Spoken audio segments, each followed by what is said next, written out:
Questo servizio da Catania. Vigili con noi oggi ha voluto fare una visita al nostro comando insieme all'assessore Bosco e insieme anche ad altri rappresentanti delle istituzioni per poter così insomma darci una testimonianza della loro vicinanza in questi giorni che ci ha visto veramente impegnati in maniera abbastanza intensa.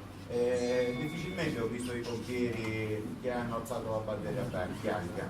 Io in questi giorni qualche collega che mi ha detto non ce la faccio più, l'ho visto, perché noi comunque quando c'è l'emergenza diamo il massimo. Questo a testimonianza che veramente sono stati una quindicina di giorni, perché ripeto, siamo partiti dal 1° luglio, siamo andati avanti fino adesso senza avere un attimo di sosta, con le punte di emergenza che mercoledì ci ha portato a convocare insieme al prefetto il CCS, ci ha chiamato perché giustamente volevamo creare un tavolo di coordinamento per cercare di sfruttare al meglio tutte le risorse che possedevamo nel territorio, e anche se le dimensioni di quello che abbiamo dovuto gestire è stato veramente fuori dall'ordinario, secondo me ne siamo anche usciti abbastanza bene.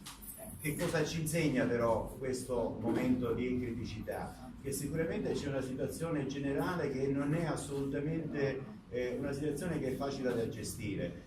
Come abbiamo visto in queste semplici filmate che davano la testimonianza anche delle dimensioni dei fenomeni che abbiamo affrontato, sicuramente le risorse che avevamo a disposizione non erano sufficienti per fronteggiare quella situazione lì.